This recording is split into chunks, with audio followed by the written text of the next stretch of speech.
रहीम। ईटा test की तैयारी में हम सब लोग मसरूफ़ हैं। मैथमेटिक्स क्लास 7 का चैप्टर नंबर 1 हम कंप्लीट कर चुके हैं और आज हमारे पास है चैप्टर नंबर 2 जो कि हमारे पास है लॉज ऑफ ऑपरेशंस। ठीक है, आज हम इंशाल्लाह इसके जो मेन पॉइंट्स हैं और अगर हमें एक्सरसाइज की ज़रूरत पड़ी तो हम इंशाल्लाह इसमें एक्सरसाइज का सलूशन भी देखेंगे। तो ये हमारे पास चैप्टर नंबर 2 स्टार्ट हो चुका है लॉज ऑफ ऑपरेशंस। यहाँ पे सबसे पहले हमारे पास है addition and subtraction of rational number. हम रेशनल नंबर के मुतालिक पिछले चैप्टर में मुकम्मल डिटेल के साथ पढ़ चुके हैं। इसके अलावा दोबारा भी अगर आप देखना चाहते हैं तो ये इसके यहाँ पे लिखा हुआ है, ए rational number is a number that can be represented in the form of fraction. ये कहता है रेशनल नंबर हमारे पास वो नंबर होता है जिसको हम फ्रैक्शन की फॉर्म में ज़ाहिर करते हैं, यानी बटा की फॉर्म में। 3/4 हो गया, 8/23 हो गया, मनफी भी आगे लगा हुआ है, 7/10 हो गया, 11/21। ये हमारे पास कौन से हैं? ये रेशनल नंबर हैं। ठीक है, in general we represent the rational number in form of P/Q। ये कहता है कि आमतौर हम P/Q की फॉर्म में रेशनल नंबर को ज़ाहिर करते हैं, जबकि हमारे पास ये शर्त होती है कि ये जो नीचे वाला हिस्सा Q है ये 0 के बराबर नहीं होना चाहिए। ठीक है, इन्होंने ये एग्जांपल दी है। ये कहता है कि आर ऑल रेशनल नंबर, ये सारे क्या हैं? रेशनल नंबर हैं। इसके अलावा सबसे पहले बात की हुई है एडिशन ऑफ रेशनल नंबर की, कि हम रेशनल नंबर की एडिशन कैसे करते हैं। मिसाल के तौर पर ये 2/7 है और ये 1/3 है, ये दोनों रेशनल नंबर हैं और इसकी हम एडिशन कैसे करेंगे, यानी इनको जमा कैसे करेंगे। तो यहाँ पे बात बताई गई है कि सबसे पहले इनको जमा करने के लिए नीचे वाला हिस्सा बराबर होना लाजमी है। तो नीचे वाला हिस्सा हम कैसे बराबर लेके आएंगे? 7 और 3 का एलसीएम निकालेंगे, और जब हम एलसीएम निकालेंगे तो फिर एलसीएम के बाद हमें मालूम हो जाएगा कि इन दोनों का एक ही हिस्सा कौन सा आता है, एलसीएम कौन सा आता है। ठीक है, मिसाल के तौर पर यहाँ पे मैं आपको समझाता जाऊँ। 2/7 और 1/3, 2/7 और जमा 1/3। 7 और 3 का एलसीएम यहाँ पे देखें, 7 और 3, चूँकि दोनों हमारे पास प्राइम नंबर हैं तो क्या करेंगे? 7 एकम 7 हो गया, 3 इसी तरह आ जाएगा और 3 एकम 3।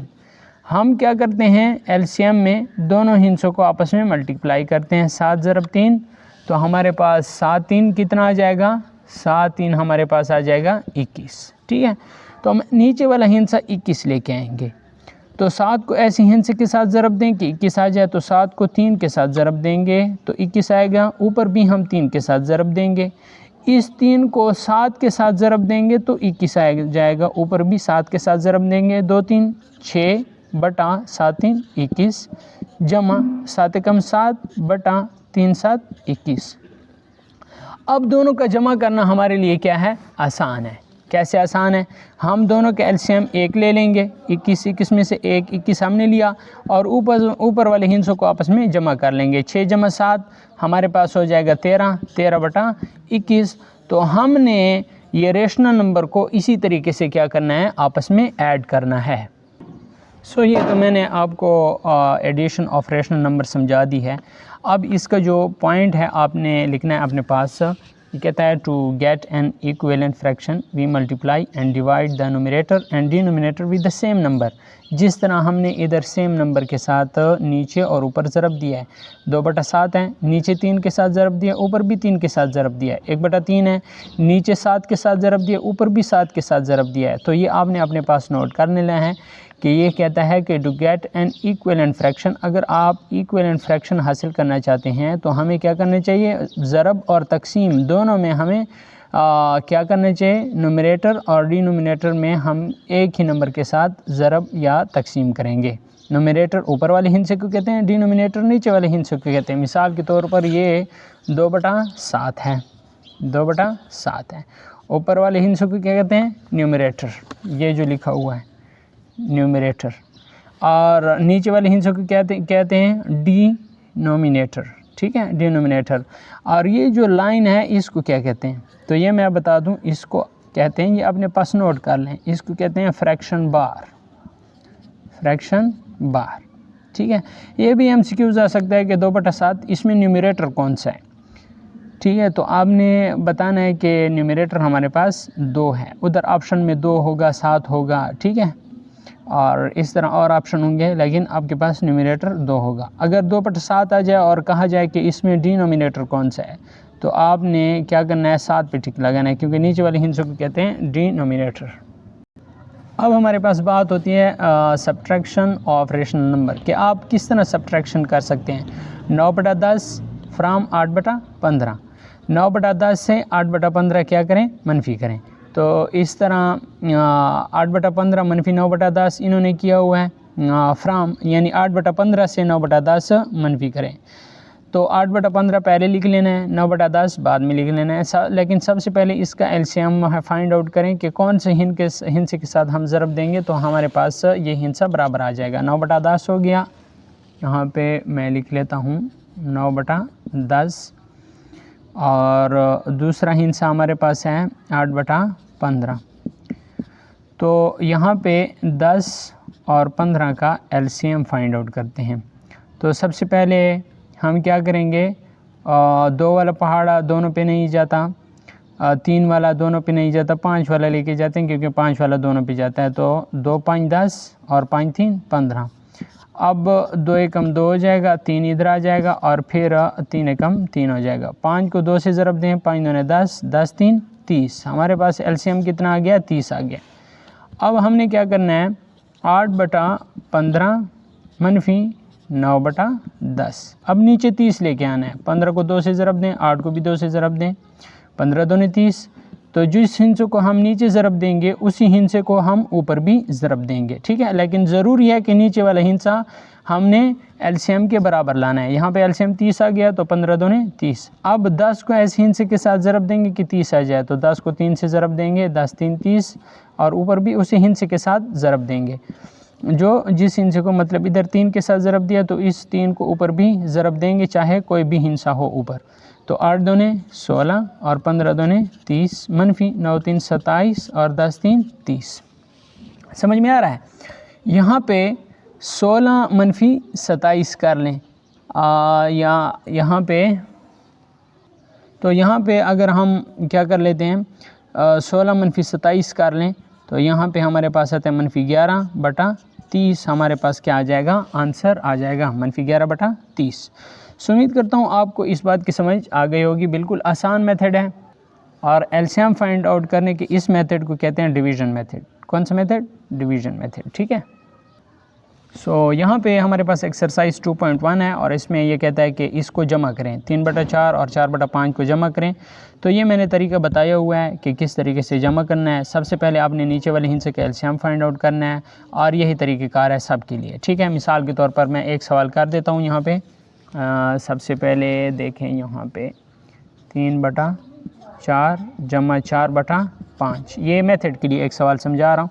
4 और 5 का पहले एलसीएम फाइंड आउट करें। ये 4 और 5 के एलसीएम में फाइंड आउट करता हूँ। 2 दूने 4, 5 इस तरह आ जाएगा, 2 एकम 2, 5 इस तरह आ जाएगा। एलसीएम फाइंड आउट करने के इस मेथड को कहते हैं डिवीज़न मेथड, ठीक है। 2 को 2 से ज़रब दें, 2 दूने 4, 4 5 20। एलसीएम कितना आ गया, 20 आ गया।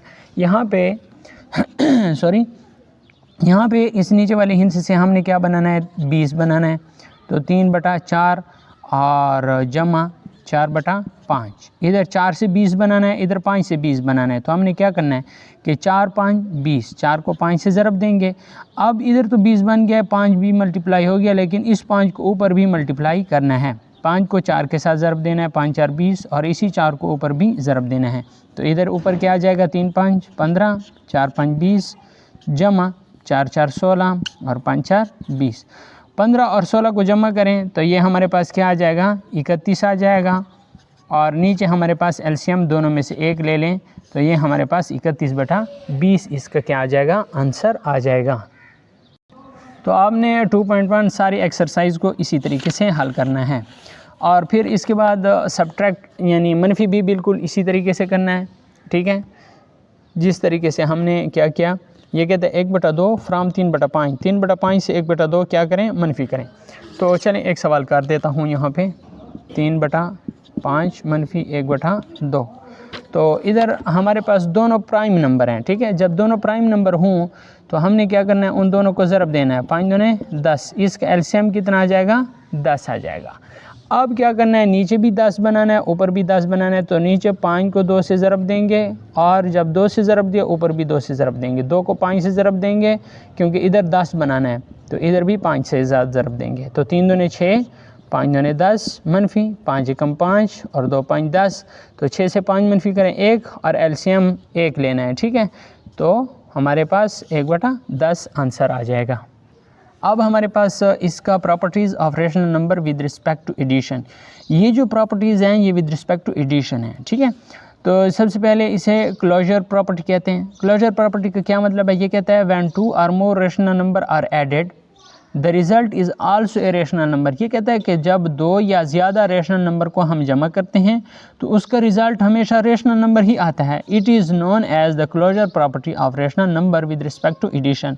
इसको कहते हैं कि ये हमारे पास closure property of rational number है विद रिस्पेक्ट टू एडिशन। आपके पास ये आ सकता है क्वेश्चन या MCQs कि when 2 or more rational number are added the result is also खाली जगह नंबर। तो खाली जगह में रेशनल नंबर आ सकता है, इर्रेशनल नंबर आ सकता है, बोथ आ सकता है, नन ऑफ दीज आ सकता है। तो आपने रेशनल नंबर पे टिक लगाना है, ठीक है। तो या इसके बाद ये भी आ सकता है कि when 2 or more rational number are added the result is also a rational number it is known as खाली जगह प्रॉपर्टी। तो ये कौन सी प्रॉपर्टी हो सकती है, क्लोजर प्रॉपर्टी होगी, ठीक है। बात की समझ आ गई है। मिसाल के तौर पर 3/4 जमा 7/8 इसको इन्होंने जमा किया तो 13/8 ये हमारे पास एक रेशनल नंबर आ गया है। एडिटिव आइडेंटिटी तो मैंने पहले बताया हुआ है कि हमारे पास 0 जो है ये एडिटिव आइडेंटिटी है, यानी किसी भी नंबर के साथ इसको जमा करें उस नंबर पे कोई भी फ़र्क नहीं पड़ता। तो ये हमारे पास 0 एक ऐसा वाहिद हिस्सा है जिसको हम 1000 के साथ जमा करें तो 1000 पे कोई असर नहीं पड़ता, लाख के साथ जमा करें तो लाख पर कोई असर नहीं पड़ता। तो ये हमारे पास एडिटिव आइडेंटिटी है, ठीक है।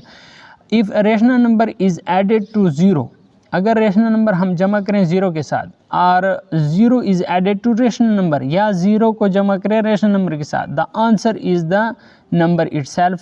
तो वो जो जवाब आएगा वो नंबर बजाते खुद आएगा, क्योंकि किसी भी के साथ हम 0 जमा करते हैं तो आंसर वो खुद ही आता है। If A is a rational number then a जमा 0 a, 0 जमा a, ठीक है। 0 is the additive identity of the rational number. 0 हमारे पास एडिटिव आइडेंटिटी है रेशनल नंबर की। 23/29 जमा 0, तो ये 0 जमा 23/29 इन दोनों से जवाब 23/29 ही आता है। If as the answer is the rational number itself, so 0 is the additive identity of 23/29। Additive inverse किसे कहते हैं? एडिटिव इन्वर्स देखें, हम जब 2 रेशनल नंबर को जमा करते हैं और उसका जवाब 0 आ जाए तो ये हमारे पास एडिटिव इन्वर्स कहलाता है। मिसाल के तौर पर यहाँ पे a जमा इंटू मनफी a बराबर है 0 के।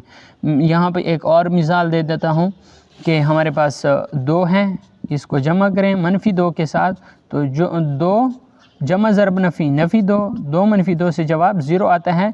तो इस 2 का जो एडिटिव इन्वर्स है वो मनफी 2 है। बात की समझ आ गई है। अगर मनफी 3 है तो इसका एडिटिव इन्वर्स जो है वो +3 होगा, ठीक है। और इसको कैसे हल करते हैं, मनफी 3 जमा इंटू जमा 3, तो ये हमारे पास कैसा होगा, मनफी 3 जमा ज़रब जमा और 3 नफ़ी 3 और जमा 3 बराबर होता है 0 के। बात की समझ आ गई। तो मनफी 3 का एडिटिव इन्वर्स जमा 3 है और जमा 2 का एडिटिव इन्वर्स मनफी 2 है, यानी 2 ऐसे हिंस है जिसको हम जमा करें और उसका जवाब 0 आए तो इसको कहते हैं एडिटिव इन्वर्स। अब हम बात करते हैं कम्यूटेटिव प्रॉपर्टी कि कम्यूटेटिव प्रॉपर्टी हमारे पास कौन सी प्रॉपर्टी होती है। If any 2 rational number are added in any order, ये कहते हैं कि जब 2 रेशनल नंबर को किसी भी ऑर्डर के साथ हम जमा करें तो उस ऑर्डर पे कोई भी फ़र्क नहीं पड़ता, उसको कम्यूटेटिव प्रॉपर्टी कहते हैं। मिसाल के तौर पर 5/6 जमा 7/9 बराबर है 7/9 जमा 5/6।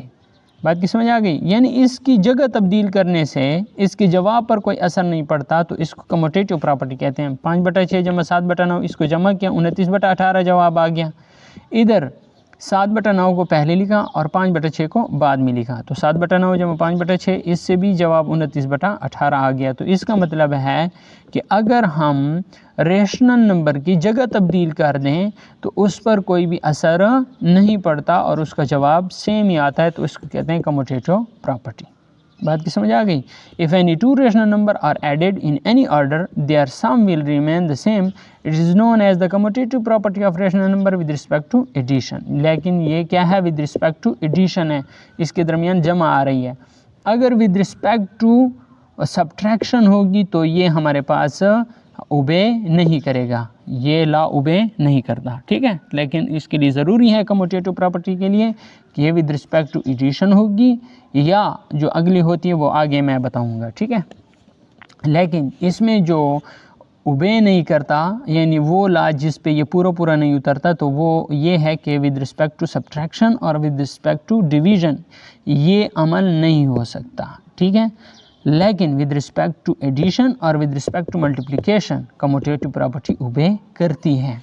एसोसिएटिव प्रॉपर्टी में हमारे पास 2 एलिमेंट होते हैं, तीन एलिमेंट होते हैं, और इसमें हमारे पास जो अमल होता है मैं वो बता देता हूँ कि in addition when we add 3 rational number, तो इसमें 2 रेशनल नंबर होते हैं, लेकिन 3 रेशनल नंबर के लिए एसोसिएटिव प्रॉपर्टी काम करती है, ठीक है।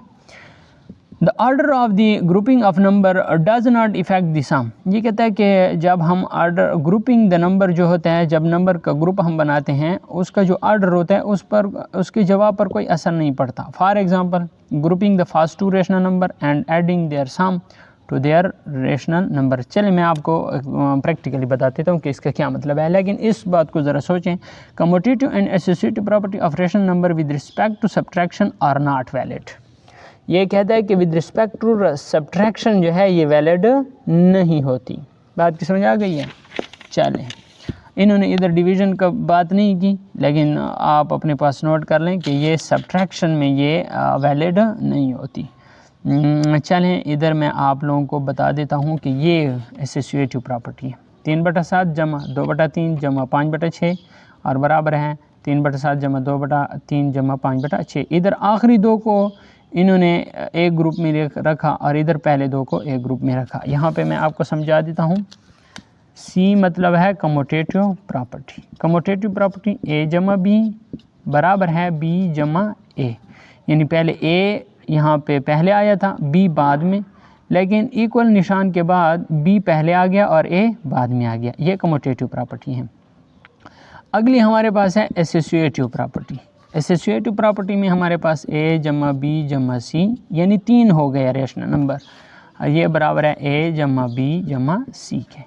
इधर अगर आप पहले 2 का ग्रुप बनाते हैं, इसको यानी ब्रैकेट में बंद कर देते हैं, तो इधर आपने आखिरी 2 को ब्रैकेट के अंदर बंद करना है। बात की समझ आ गई। फिर मैं यही एसोसिएटिव प्रॉपर्टी लिख देता हूँ, लेकिन इधर मैं क्या करता हूँ, इधर मैं आखिरी 2 को बंद कर देता हूँ ब्रैकेट में, लेकिन इधर पहले 2 को ब्रैकेट के अंदर बंद करना पड़ता है। ये दोनों एसोसिएटिव प्रॉपर्टी हैं, ये दोनों एसोसिएटिव प्रॉपर्टी हैं और इसकी ग्रुपिंग पर कोई असर नहीं पड़ता। अगर इसको जमा करें तो इसका जवाब पर कोई असर नहीं पड़ता। ये लेफ़्ट हैंड साइड ये बराबर होता है राइट हैंड साइड के, लेकिन विद रिस्पेक्ट टू एडिशन इसके अंदर क्या होगा, जमा होगा। अगर इसके अंदर मनफी आ जाए तो ये नॉट वैलिड है, सब्ट्रैक्शन के लिए नॉट वैलिड है। अब हमारे पास ये find the additive inverse of the following rational number, इसका एडिटिव इन्वर्स फाइंड आउट करें। यहाँ पे अगर आप देखें एडिटिव इन्वर्स का, ये 11/32 है, इन्होंने जमा लिखा दरमियान में और फिर मनफी 11/32 लेके आए। 11/32 का एडिटिव इन्वर्स मनफी 11/32 है, तो इधर भी आपने ये करना है। 4/5 का एडिटिव इन्वर्स मनफी 4/5 है। मनफी 13/6 का एडिटिव इन्वर्स जमा 13/6 है, और 9/-19 का एडिटिव इन्वर्स 9/-19 है। 6/23 का एडिटिव इन्वर्स मनफी 6/23 है। मनफी 31/97 का एडिटिव इन्वर्स जमा 31/97 है। ये कहता है इनको वेरीफाई करें। मनफी 13/14 जमा 15/28, क्या ये बराबर है 15/28 जमा इंटू मनफी 13/14 के? तो ये सवाल आपने क्या करना है, हल करना है इन दोनों को जमा करने से, ठीक है। ये कम्यूटेटिव प्रॉपर्टी है, ये भी कम्यूटेटिव प्रॉपर्टी है, ये एसोसिएटिव प्रॉपर्टी है, ये भी एसोसिएटिव प्रॉपर्टी, ये और ये, ठीक है। तो इनको आपने क्या करना है, खुद हल करना है। मैंने एसोसिएटिव प्रॉपर्टी का बता दिया, ये तरीक़ेकार है एसोसिएटिव प्रॉपर्टी को हल करने का। 3/7 जमा 2/3 जमा 5/6, पहले आपने 2/3 और 5/6 का जमा मालूम कर लेना है, ठीक है। उसके बाद आपने अगला प्रोसेस करना है। अच्छा चलें, यहाँ पे तो ये अमल भी हो गया। अब यहाँ पे मैं आप लोगों के लिए ये वाले क्वेश्चन करूँगा, ठीक है। और इसका जो पार्ट 1 है चैप्टर नंबर 2 का, वो यहाँ तक कंप्लीट हो गया। और इसके बाद जो पार्ट्स होंगे वो हम इंशाल्लाह आगे हल करेंगे। हमारे पास एक्सरसाइज 2.3 और एक्सरसाइज 2.4 और 2.5 और 2.6 और इंशाल्लाह फिर हमारे पास रिव्यू एक्सरसाइज होगी। आज हम इंशाल्लाह इसका चैप्टर नंबर 2 कंप्लीट करेंगे।